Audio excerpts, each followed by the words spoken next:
Hey guys, this is Eric Weingart with Weingart Racing. You get a little bit of a voiceover on this one because I had to ship this head out kind of quick because I had to get back to a customer so that they could get to running this. But I've been asked about this head several times. What this head is the Trick Flow 11R head for a small block Ford.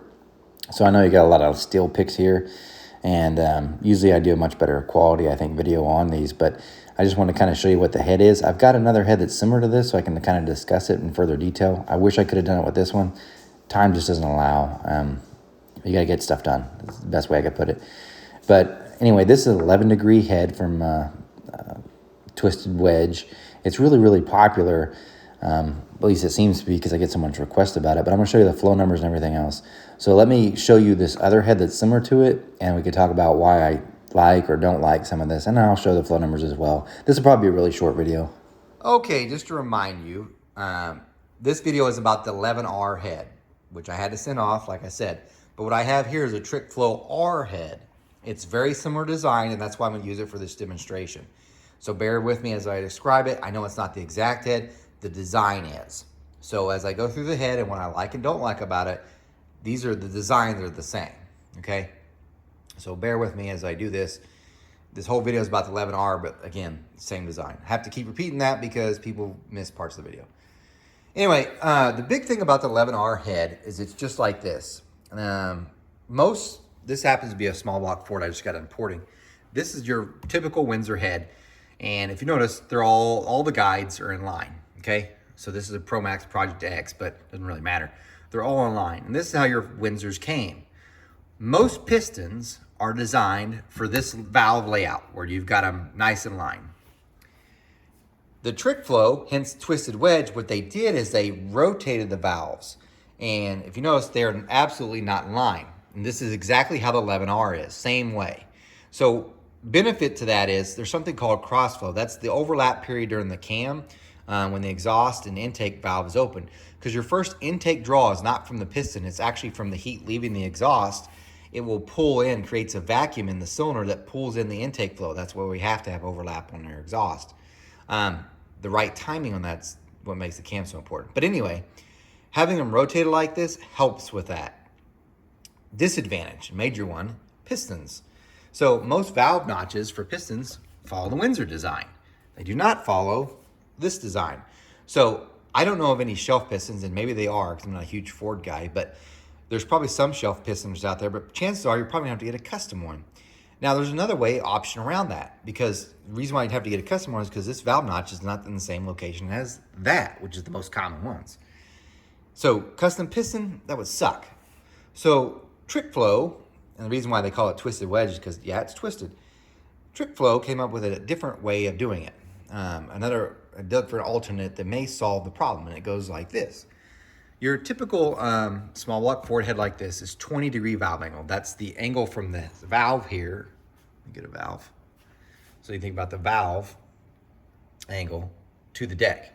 So if we pretend we're down here on the head, the valve, the green would be in the deck, be like that. So what Trick Flow did is they said, you know what?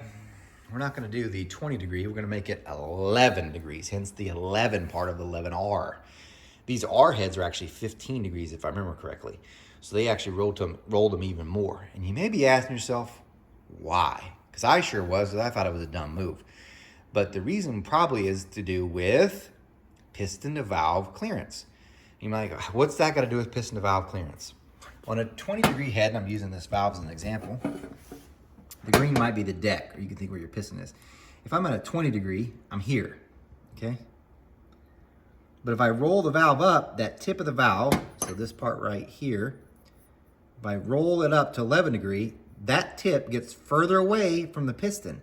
So I'm actually increasing piston to valve clearance. This is probably the same reason why on an LS head, because this is an LS3 head, this is also 11 degrees, it's an aftermarket one. I think they did it for the same reason, because I don't like the 11-degree design, which I'll talk about here in a second. But I think they did it for piston to valve, because if you roll that up, like on a 6-liter LS, they don't really have piston to valve. They don't have valve notches.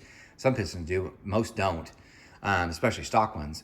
So what happens is you have no piston to valve clearance hardly if you try to do anything different. But if you roll the valve up, now you've got piston to valve clearance. Anyway, I think that's why they did it. But why don't I like it? Because I know we're used to the small block Chevy and traditional small block Ford stuff, and we see like the lesser valve angle heads seem like they always should be better, right? Because lesser valve angle, more power. It is if it's designed correctly in a way. And what I mean by that is when you have a 20-degree head like this, and we got an opening that's all the way down here, this is the deck. That opening here next to the deck, the more the valve angle is, so like a 20-degree, the air has to turn less to get here. Think about the valve again. I'm just gonna put it here. That air is going this direction, right? It's got to do a 20-degree turn.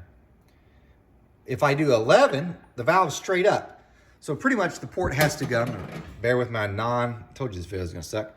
Has to go like up and down to get back to the same opening. So the problem with this head and the 11R is the same thing. This is 15 degrees, at least I think it is. I'm 99% certain. So what it has to do is it has to go up, make a dramatic turn to get it to go this direction, to be facing the right way. So it has to go there, it has to do that. If you do 11, you're even more. So it's got to go all the way around, almost 180-degree turn to go into the valve, into the cylinder. Horrible design. You're like, you don't know what you're talking about. No, it doesn't mean that 15 and 11-degree valve heads aren't great. It's good if you raise the port.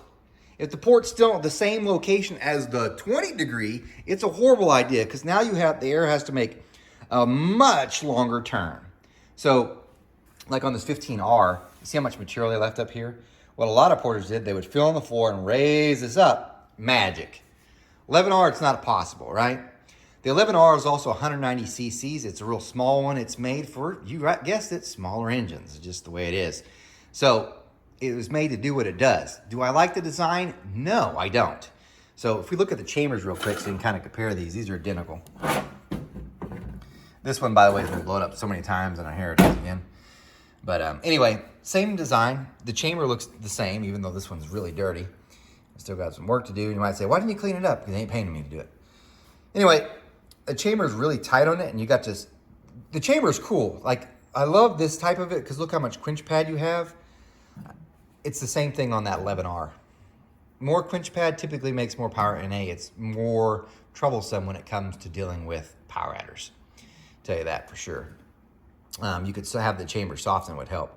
But it also makes it really tight to the, because it's shrouded. And that's how the 11R is the same way. And I have done this, and I'm warning you now not to do it, because you'll just screw yourself. You're thinking, man, that's really tight. Because if you look how shrouded it is, because this is the chamber, that's the valve. They're not that far apart. On a regular head, like even this one, they're further apart. Your temptation is to open that up so it gets more flow. It will, and then it falls off even harder.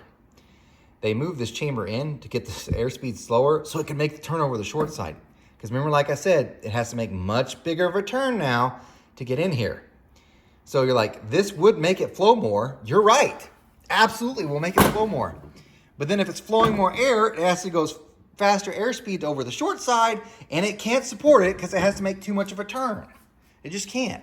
So when you're doing all this stuff to try helping things here, you end up making it worse there, and that part can't be fixed. Because I know you're like, well, you just port it, make it better. That short side on 11R and these 15, these R heads are the same thing.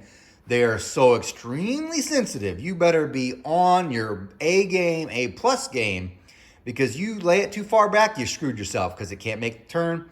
If you don't make it exactly the right radius, you screwed yourself. It is very, very sensitive because it's too much of a turn to get in there because of the low port height. So would I port one? No, I probably would pass on the job. Could I make it better? Probably. And maybe a little bit, not much, but probably. Would I do one? No, because it would be beating your head against the wall. It's so frustrating. And I imagine Trick Flow, when they designed it, spent a lot of time actually doing it to try to make it as good as possible. Personally, I would love, and eventually at some point I probably will have a small block Ford dyno mule. I would love to test that 11R versus an AFR 190 or something like their 185 or 205 because I don't know that it makes more power, because I want to show you the flow sheet now. Now, remember, this is the R head, but I want to show you the actual flow sheet from the 11R head. Here's the flow sheet. Now, this was flowed on a 4030 board. I'm going to warn you, the flow looks fantastic to a point. 264 at 4 is a really good number. Now, remember, this is a 205.5 valve, so it's pretty small. Well, not small, but smallish. But look, at 600, it's 318. That's great, right? Now look right after. 284, 275, 274. It's going to keep dropping. And right away, as I'm doing this, I knew there's people commenting, you don't need to know what it flows after 600. I've only got a 600 lift cam. It won't matter. Yes, it does. Let me explain why, because this one's actually even more obvious. The reason why these numbers are important, because you got to ask yourself, if it kept climbing, it'd be great. So if it did like 318, even if it stayed 318, 318, 318, 318, I'd be great. What these numbers do is they tell you how stable the port is. It's not stable. Look, it drops off hard. You might ask yourself, well, it doesn't matter. I only have a 600 lift cam. It doesn't really matter. The question is, why did it do that? Why did you go from 318 to 285? You dropped more than 30 CFM. Why? Well, the reason is not the lift necessarily. It's the airspeed. If you open the valve more air's trying to get through, and it can't because it can't make that turn. Now remember, my flow benches only flow 28 inches of air. And a live engine, by the way, they flow a little bit more than that if I wanted to turn them up, but not anything close to a real running engine. Which means that in a real running engine, at real running air speeds, the airspeed is much faster than my bench, which means what you see happen here, even though it's happening at 700 lift and you've got a 600 lift, it's going to happen sooner. So this same drop-off that you see is the same thing you're going to see in an actual engine. You would see as the RPMs came up, as soon as that airspeed reaches that, it can no longer carry it, and it's going to fall off like a brick, okay? So you'd be running your dyno, and maybe it makes power to 6,300 RPM or whatever, and you go to 6,500, you lost like 20, and 6,800, you lost another 30. It almost looked like it'd be valve float. Probably not as bad, but it would definitely drop off on the power. And you're like, I got a camshaft, I've got one that works and it doesn't do that. Probably because you got more camshaft to make up for that. You're crutching the disadvantage that the head has. And that's why if I could test it on the dyno, it'd show up. And you're like, you haven't tested it? The LS engine gives a good indication that that's what's happening, because it does the same thing. It will back up and flow and then start gaining. Yours just simply backs up. And it kind of does that on the dyno, which I love showing. But anyway, this gives you an indication of what's going to happen after. So the 318 looks phenomenal, and which it is. It's a really good number. The problem is it falls off so hard that's going to do it when it's running. So that 11R 190cc head, if you had a street engine, maybe you're turning 6,000, 6,300 RPM on your 351, maybe your 347, perfectly okay. You're going to be great. Torque monster, it's phenomenal, right? It runs great. Racing, you're probably not going to keep up with that. Even though it doesn't flow near what this one does. It doesn't do 318 at 6. It does like 300, but it does 330 here. So, yeah. And you're like, well, I don't have an dyno. That's why the dyno would be great to test that one, because I'm about 92% certain that this one will beat it. That design, anyway. Exhaust, it's not bad. It's a little low. Fords are low anyway. But 171 at 4, that's kind of low. And 213 at peak. This without an exhaust pipe. So anyway, hopefully that gives you something to think about. And remember, guys, I don't pour cast iron heads. You guys take care.